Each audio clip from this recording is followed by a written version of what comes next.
आज की तारीख में एनिमेशन सिर्फ कार्टून नहीं है। ये आर्ट और टेक्नोलॉजी का एक ऐसा कमाल का मेल है जो कल्पना को हकीकत में बदल देता है। ये सवाल हम सबके मन में कभी न कभी तो जरूर आता है। तो चलिए आज इसी रंगीन और जटिल दुनिया की गहराई में उतरते हैं। तो ये एक सफ़र है जिसमें आर्टिस्ट का हुनर और पावरफुल टेक्नोलॉजी साथ साथ चलते हैं। आइए इस पूरी प्रक्रिया को तोड़कर समझते हैं कि कैसे एक आइडिया एक चलते फिरते सांस लेते किरदार में बदल जाता है। तो किसी भी एनिमेशन की कहानी शुरू कहाँ से होती है? किरदार से। किसी भी कहानी की आत्मा तो उसका किरदार ही होता है ना? तो हमारी कहानी भी यहीं से शुरू होती है। ये एक बहुत ही दिलचस्प सवाल है। आर्टिस्ट को लगता है कि वो जानते हैं कि बच्चों को क्या पसंद आएगा, पर क्या उनका अंदाजा हमेशा सही होता है? पता है, डिज्नी की अपनी एक रिसर्च ने इसी सवाल का जवाब ढूंढा और जो पता चला वो काफी हैरान करने वाला था। तो देखिए, इंडस्ट्री में बरसों से एक ट्रेंड है कि छोटे बच्चों के लिए जो कैरेक्टर बनाओ उसका सिर बड़ा रखो, आंखें बड़ी और गोल रखो। लेकिन रिसर्च कुछ और ही कहानी कहती है। सच तो ये है कि बच्चों को असल में नॉर्मल साइज के सिर वाले कैरेक्टर्स ज्यादा पसंद है, और जहां तक आंखों के डिजाइन की बात है, उन्हें इससे कोई खास फर्क नहीं पड़ता, चाहे उनकी उम्र कुछ भी हो। अच्छा, अब ये जो नंबर स्क्रीन पर दिख रहा है ये थोड़ा टेक्निकल लग सकता है, पर इसका सीधा सा मतलब ये है कि हाँ, मौजूदा कार्टून्स में ये ट्रेंड सच में मौजूद है। जितने छोटे बच्चों के लिए कैरेक्टर उतने बड़े सिर। ये डेटा इस बात को पक्का करता है। पर सवाल वही है, क्या बच्चों को यही चाहिए? और ये रहा सबसे बड़ा खुलासा। खुद डिज्नी रिसर्च ये मान रही है कि जो ट्रेंड्स इंडस्ट्री इतने सालों से फॉलो कर रही है वो बच्चों की असली पसंद से मेल ही नहीं खाते। सोचिए, ये एनिमेशन की दुनिया के लिए एक बहुत बड़ी बात है। तो चलिए, कैरेक्टर का लुक तो फाइनल हो गया। अब अगला और शायद सबसे मुश्किल काम, उसे चलाना, उसे हरकत देना। इस प्रोसेस को कहते हैं रिगिंग। इसे ऐसे समझिए जैसे किसी 3D मॉडल के अंदर एक डिजिटल कंकाल डालना। ये वही हड्डियां, वही ढांचा है जो एक बेजान मूर्ति को चलने, फिरने, दौड़ने की ताकत देता है। रिगिंग के बिना कैरेक्टर बस एक स्टैच्यू है और कुछ नहीं। अब किसी जानवर को चलता हुआ दिखाना ये बहुत जटिल लगता है ना? पर इसे बड़े करीने से कुछ स्टेप्स में तोड़ा जाता है। पहले मेन पोज सेट करते हैं, फिर उसी एनिमेशन को कॉपी पेस्ट करके एक लूप बनाया जाता है।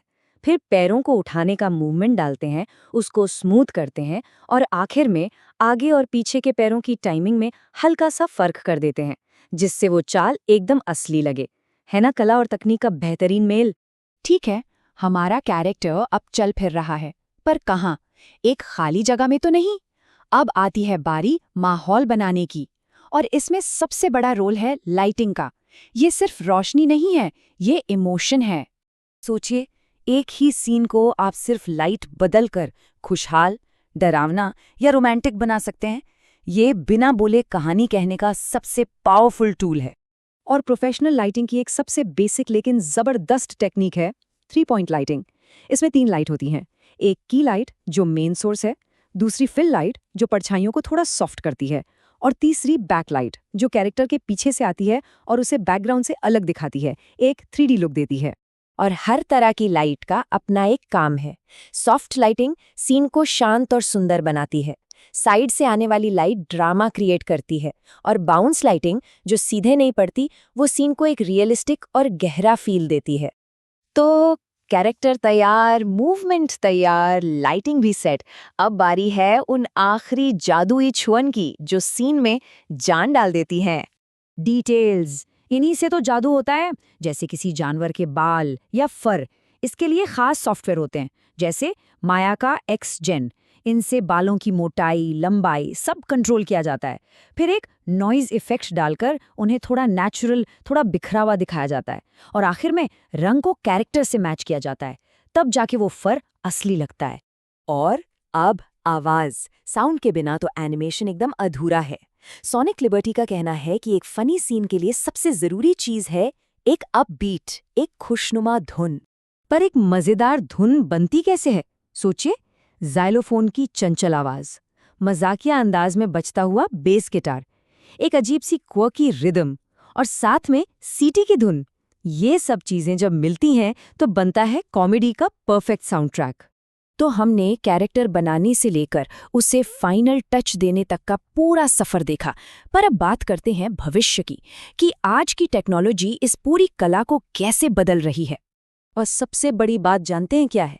यह है कि एनिमेशन अब सिर्फ बड़े बड़े स्टूडियो की चीज नहीं रही।